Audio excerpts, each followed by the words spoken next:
এখন পর্যন্ত বাংলাদেশের রাষ্ট্রপতির দায়িত্বে এসেছেন ১৮ জন। দেশের রাজনৈতিক নানা পরিস্থিতির কারণে তাদের বেশিরভাগই মেয়াদ পূরণ করতে পারেননি। বাংলাদেশের প্রথম রাষ্ট্রপতি ছিলেন শেখ মুজিবুর রহমান। ১৯৭৫ সালের জানুয়ারিতে দ্বিতীয়বারের মতো রাষ্ট্রপতির দায়িত্ব নেন তিনি। ওই বছরের ১৫ আগস্ট একদল সেনা সদস্য তাকে সপরিবারে নির্মমভাবে হত্যা করে। ১৯৭২ সালের ১২ জানুয়ারি লন্ডন থেকে দেশে ফিরে আবু সাইদ চৌধুরী রাষ্ট্রপতির দায়িত্ব নেন। তখন শেখ মুজিবুর রহমান হন প্রধানমন্ত্রী। তবে একসময় রাষ্ট্রপতি ও প্রধানমন্ত্রীর মধ্যে মানসিক দূরত্ব তৈরি হয়েছিল।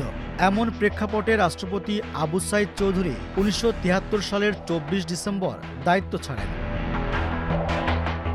আবু সাইদ চৌধুরীর পদত্যাগের পর রাষ্ট্রপতির দায়িত্ব গ্রহণ করেন তৎকালীন স্পিকার মোহাম্মদুল্লাহ। ১৯৭৪ সালের ২৭ জানুয়ারি থেকে ১৯৭৫ সালের ২৫ জানুয়ারি পর্যন্ত এই পদে ছিলেন।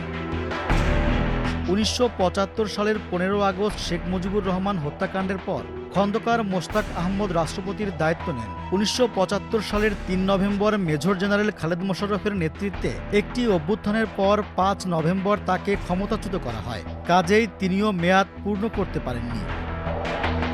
খন্দকার মোশতাক আহমেদের পর আবু সাদাত মোহাম্মদ সায়েম ১৯৭৫ সালের ৬ নভেম্বর রাষ্ট্রপতি হন।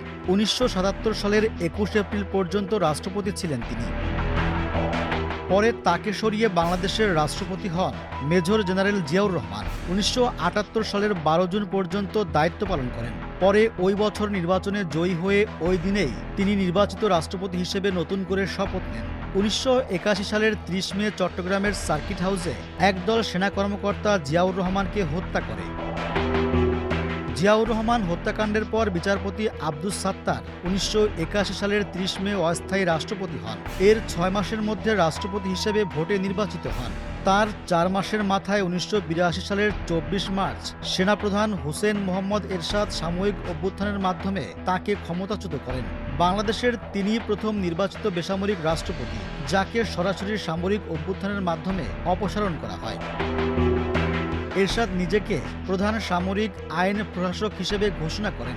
বিচারপতি আবুল ফজল মোহাম্মদ আহসানুদ্দিন চৌধুরীকে রাষ্ট্রপতি নিয়োগ দেন। এরপর ১৯৮৩ সালের ১১ ডিসেম্বর রাষ্ট্রপতির দায়িত্ব গ্রহণ করেন এরশাদ। পরে তিনি ১৯৮৬ সালের অক্টোবরে রাষ্ট্রপতি নির্বাচিত হন। ৪ বছর পরে আন্দোলনের মুখে ১৯৯০ সালের ৬ ডিসেম্বর পদত্যাগ করেন তিনি। ১৯৯৬ সালের ২৩ জুলাই বিনা প্রতিদ্বন্দ্বিতায় দেশের রাষ্ট্রপতি নির্বাচিত হন বিচারপতি শাহাবুদ্দিন আহমদ। ৫ বছর সাংবিধানিক মেয়াদ পূরণের পর আরও প্রায় ১ মাস পদে বহাল ছিলেন তিনি।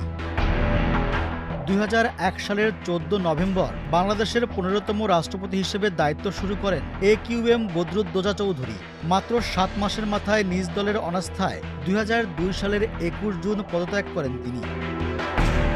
এরপর ২০০২ সালে রাষ্ট্রপতির দায়িত্বে আসেন ইয়াজউদ্দিন আহমেদ।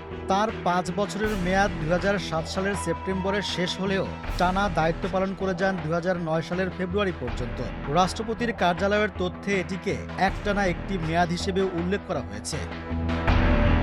২০০৯ সালের ১২ ফেব্রুয়ারি বাংলাদেশের ১৯তম রাষ্ট্রপতি হিসেবে শপথ নেন জিল্লুর রহমান। তবে মেয়াদ পূরণের আগে ২০১৩ সালের ২০ মার্চ সিঙ্গাপুরের চিকিৎসাধীন অবস্থায় মৃত্যু হয় তার। সবশেষ ৩ বছর ৩ মাস দায়িত্ব পালনের পর পদত্যাগ করেন বাংলাদেশের ২২তম রাষ্ট্রপতি মোহাম্মদ শাহাবুদ্দিন। স্বাস্থ্যগত কারণ উল্লেখ করে দায়িত্ব ছাড়েন তিনি।